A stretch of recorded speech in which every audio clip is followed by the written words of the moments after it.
Swimming underwater for the mobility impaired diver, we normally teach people how to use the breaststroke. This may not work for everybody, and there are other techniques, but we usually get really good result. It's easy to teach, and people end up moving quite well through the water with it. One thing that you have to realize for the breaststroke is that the longer the lever that's pushing your paddle being your hand, the better results you're going to get, the more strength you're going to get. So if you keep your arms straight, your lever starts at its pivot point, being the shoulder, and hands at your hand, which is the paddle.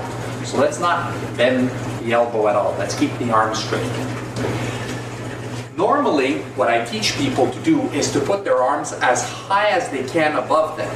But this doesn't work for every diver, and that's okay. If a diver can't get his hands up there, he can start with his hands like this.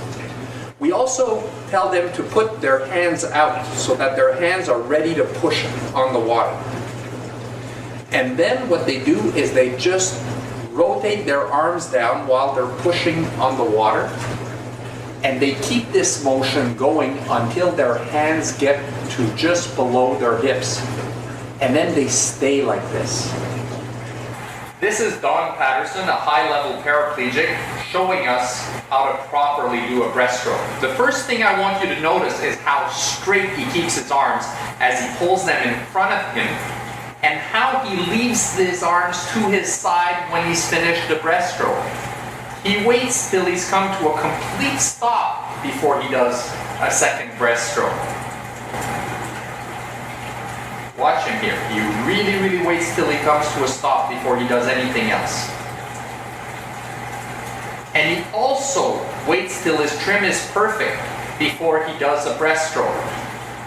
So notice he's exhaling, he's pitching down, and now he does another breaststroke.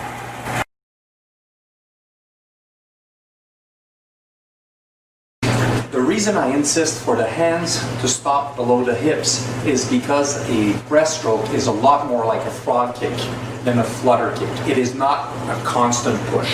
When you do a breaststroke, you should push on the water, let yourself glide, come to a complete stop, and then reposition yourself for the next breaststroke by bringing your arms up.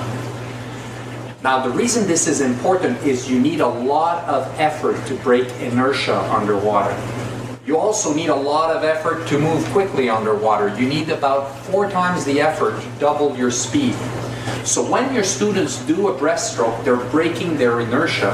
And if they do another breaststroke before they stop moving forward, they will come to a dead stop anyways before they do the second breaststroke, because the act of putting yourself into position for a breaststroke stops you dead in the water.